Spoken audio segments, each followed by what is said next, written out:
Kenapa Bapak Ibu mengenal Dhamma? Karena ada kekuatan karma di masa yang lalu.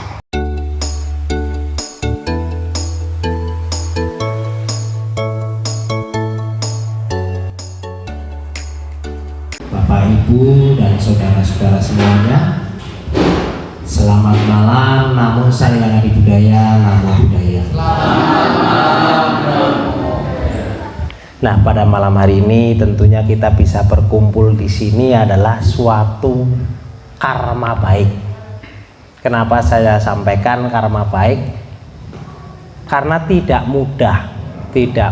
mudah kita bisa berkumpul di dalam wihara, bisa mengenal Dhamma, terlahir di alam manusia, itu nggak mudah. Harus ada kumpulan karma baik, timbunan karma baik yang kita miliki, hingga Bapak Ibu bisa terlahir menjadi manusia, bisa mengenal Dhamma, bisa berkumpul seperti ini. Ini bukan berarti tidak ada sebabnya. Ada sebab timbunan karma baik Bapak Ibu, baik di masa sekarang maupun masa yang lalu. Jadi Bapak Ibu kalau masih ingat itu bisa dilihat dalam Dhammapada 182. Di situ disampaikan sulit sekali terlahir menjadi manusia, sulit sekali mengenal Dhamma. Ini yang saya bicara begini, ini Sang Buddha yang menyampaikannya. Sang Buddha mengerti dengan jelas kenapa orang ini terlahir menjadi manusia, kenapa tidak mengenal Dhamma, kenapa yang ini mengenal Dhamma. Ini karena pengetahuan Sang Buddha sendiri. Jadi dalam Dhammapada 182 Sang Buddha menyampaikan terlahir menjadi manusia itu sangat beruntung, karena sangat sulit sekali. Mengenal Dhamma ini sangat beruntung, karena tidak semua makhluk bisa mengenal Dhamma. Kelahiran seorang Buddha itu munculnya seorang sama Sambuddha itu juga sangat sulit sekali. Tidak mesti setiap 1000 tahun muncul seorang sama Sambuddha. Nah, kita beruntung walaupun tidak, monggo Ramani, walaupun kita tidak langsung ketemu dengan guru kita Buddha Gotama, tapi kita masih mengenal Dhammanya. Ini kita masih beruntung. Ya, dalam Dhammapada 182. Jadi Bapak Ibu bisa dilihat itu. Lebih lanjut juga Sang Buddha menyampaikan dalam Nakasika Sutta. Sang Buddha juga menyampaikan kelahiran menjadi manusia itu diibaratkan seperti debu yang ada di kuku Sang Buddha. Debu yang ada di kuku saya ini dibanding dengan yang ada di tanah, lebih banyak yang mana? Sang Buddha bertanya dengan para biku. Para biku menjawab, tentunya lebih banyak yang ada di tanah. Yang di kukunya Sang Buddha itu sangat sedikit sekali. Nah, begitulah ibaratnya kelahiran menjadi sangat manusia itu diibaratkan sulit sekalinya seperti itu.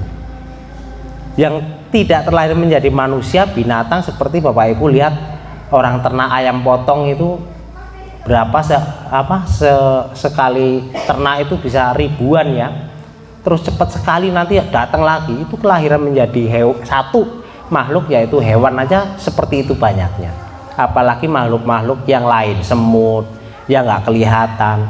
Nah, kelahiran menjadi manusia itu diibaratkan seperti debu yang ada di kuku Sang Buddha, sulit sekali. Nah, kita ini Bapak Ibu sudah terlahir menjadi manusia, ini adalah suatu berkah utama, suatu keberuntungan. Apalagi Bapak Ibu sekarang sudah mengenal Dhamma, mengenal agama Buddha. Ini luar biasa, karma baik. Tentunya karena ada kekuatan karma di masa lalu Bapak Ibu, baik masa lalu maupun masa sekarang, yang mengkondisikan Bapak Ibu masih bisa mengenal Dhamma. Bahkan dalam Bala Pandita Sutta, Sang Buddha menyampaikan juga hal yang sama. Jadi ketika makhluk ini sudah terlahir di alam yang buruk, seperti alam neraka, alam binatang, alam peta atau para hantu atau setan, alam asura atau raksasa, ini sangat sulit sekali untuk terlahir kembali di alam manusia. Ini ada sutanya dalam Bala Pandita Sutta, Sang Buddha menyampaikan. Jadi kalau sudah terlahir di 4 alam apaya yang tadi saya sebutkan, sulit sekali untuk terlahir menjadi manusia. Jadi kita ini sudah beruntung. Saya ulang lagi bahwa kita menjadi manusia itu sudah keberuntungan luar biasa. Karma baik Bapak Ibu sudah cukuplah untuk terlahir menjadi manusia. Kemudian mengenal Dhamma. Nah Bapak Ibu, sekarang kita tugasnya adalah mempertahankan Dhamma. Setelah kita terlahir menjadi manusia, mengenal Dhamma, kita juga harus mempertahankan Dhamma itu sendiri. Kenapa saya sampaikan kita punya tanggung jawab mempertahankan Dhamma? Karena apa? Dhamma ini tidak hanya untuk kita Bapak Ibu. Dhamma ini adalah untuk kebahagiaan semua makhluk. Bapak Ibu bisa lihat kalau kita mengundang Bante, minta untuk Dhamma Desana, kita membacakan Aradhana Dhamma Desana. Bahkan di situ sesosok makhluk Brahma meminta kepada Sang Buddha untuk mengajarkan Dhamma. Karena apa? Pada awalnya Sang Buddha setelah mencapai penerangan sempurna, setelah mengerti Dhamma, Sang Buddha tadinya tidak berniat mengajarkan Dhamma. Karena mengerti Dhamma ini sangat dalam. Tidak semua manusia ini bisa memahami apa yang beliau capai. Tapi sesosok makhluk Brahma meminta kepada Sang Buddha, demi kasih sayang mohon ajarkan Dhamma.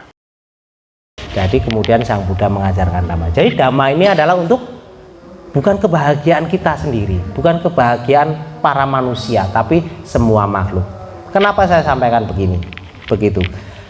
Bapak Ibu kalau lihat di Pancasila Buddhis, sila pertama yang jelas-jelas sekali, yang pertama ini ditaruh di urutan pertama dari 5 sila adalah bertekad untuk tidak membunuh.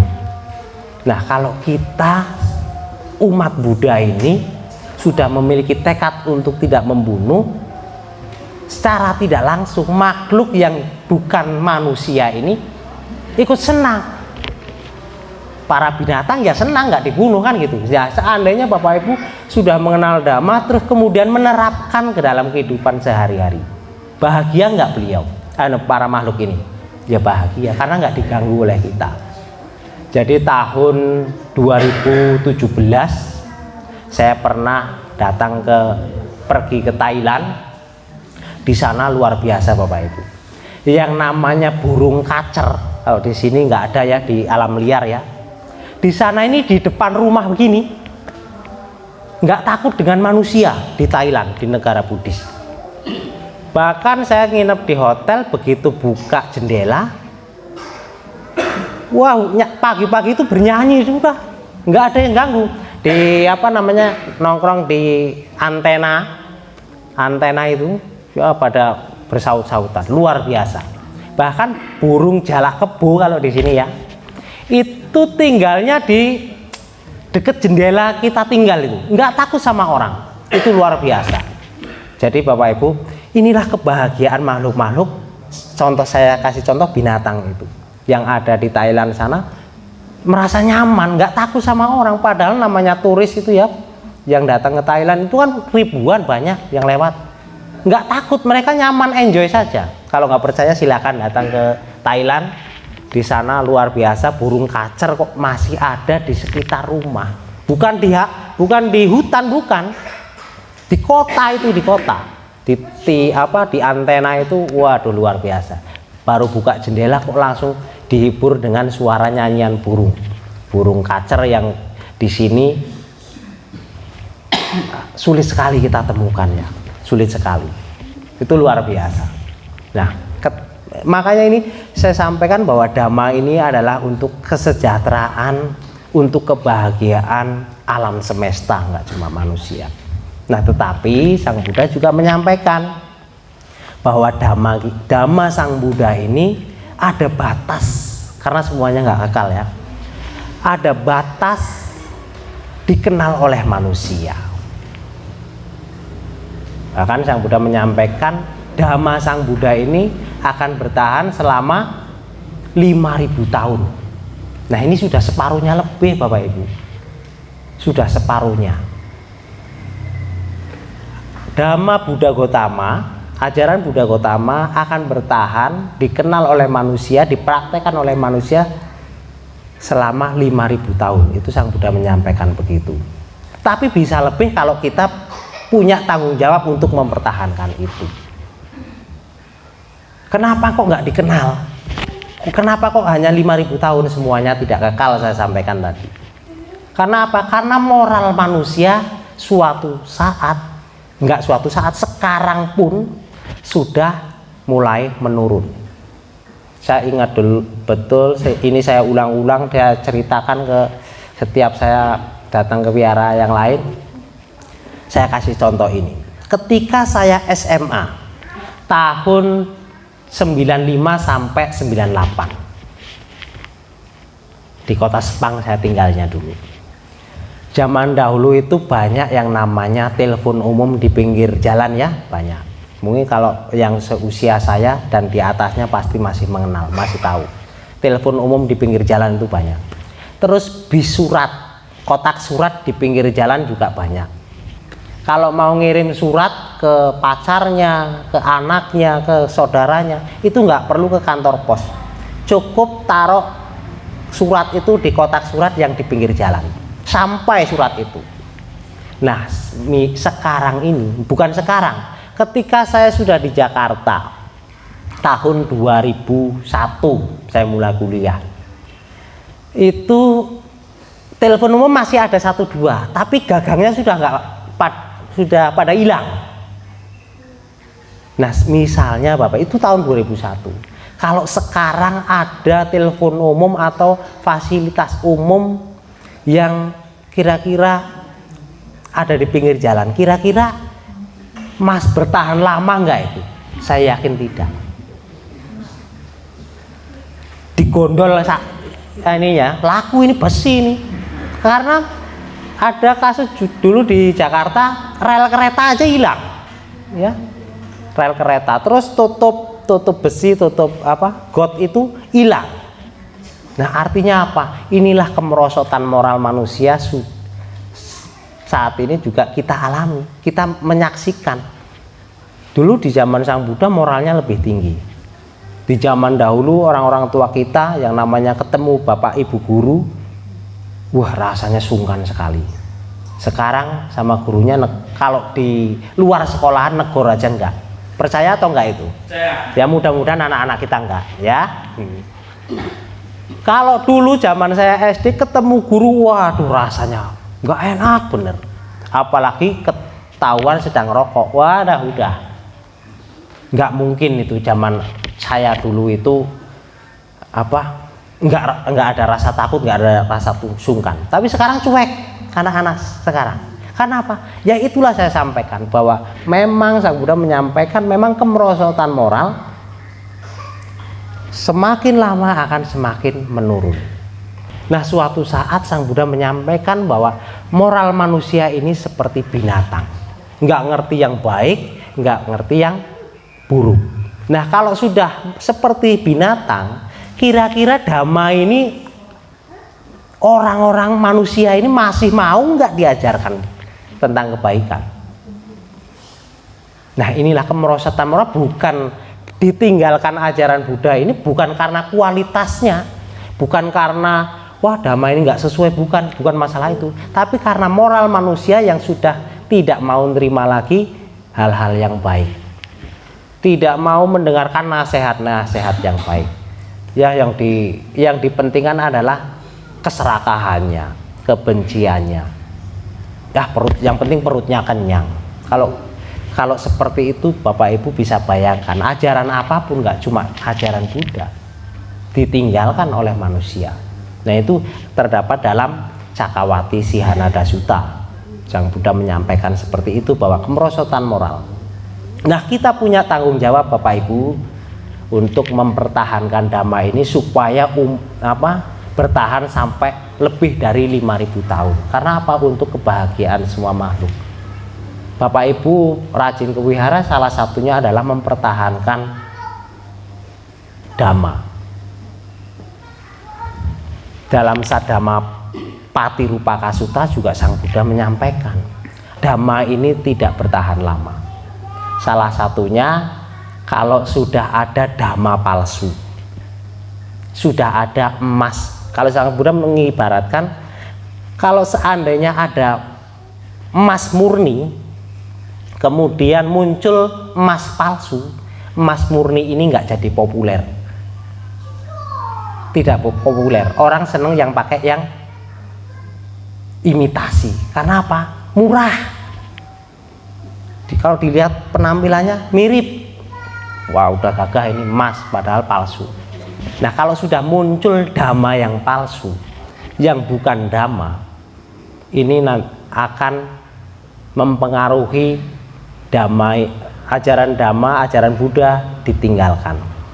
Dan seandainya 4 kelompok umat Buddha, yaitu biku, bikuni, upasaka, dan upasika, sudah tidak lagi menghormat Buddha. Ini yang pertama. Kalau 4 kelompok ini sudah tidak mau menghormati Buddha. Cara menghormati Buddha bagaimana?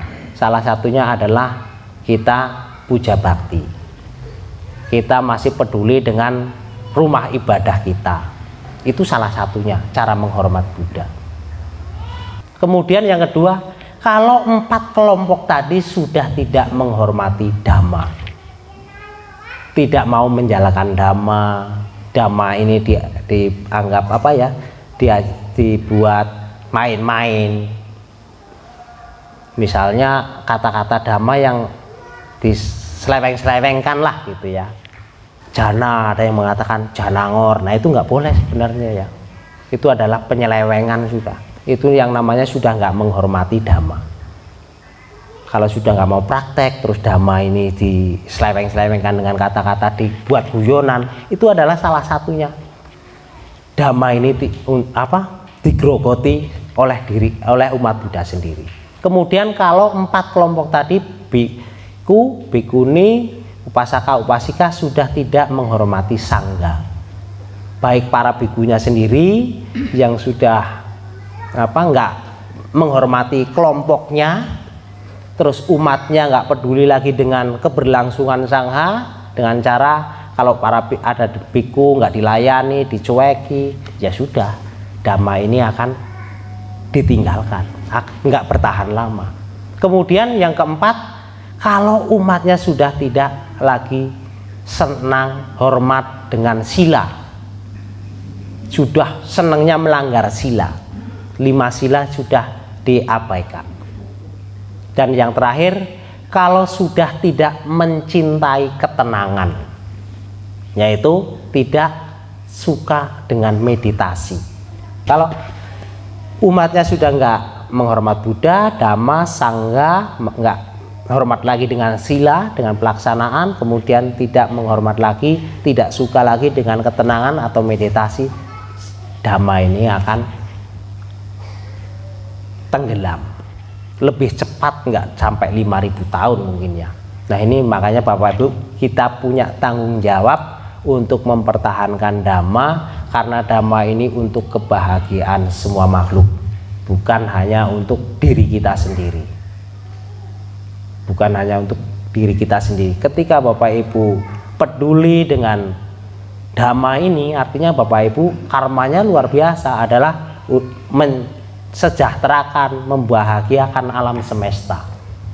Nah itu timbunan karma baik di masa lalu mungkin Bapak Ibu juga seperti ini ya. Makanya sekarang masih bisa terlahir menjadi manusia, bisa mengenal Dhamma, itu adalah karena ada sebab di masa yang lalu. Kenapa Bapak Ibu lapar? Sebabnya karena tidak makan. Sebabnya karena nggak makan ya lapar. Kenapa Bapak Ibu tua? Ya karena pernah kecil. Semuanya ada sebab. Kenapa saya kenyang? Karena saya makan. Kenapa Bapak Ibu terlahir menjadi manusia? Karena ada sebab karma baik di masa yang lalu. Kenapa Bapak Ibu mengenal Dhamma? Karena ada kekuatan karma di masa yang lalu, tidak ujuk-ujuk ya. Jadi Bapak Ibu, mungkin ini saja yang bisa saya sampaikan. Bila ada kata-kata yang kurang berkenan, saya mohon maaf. Saya akhiri, sabe sata bawantu sukitata. Semoga semua makhluk hidup berbahagia. Sadu, sadu, sadu. Namo Buddhaya. Namo Buddhaya.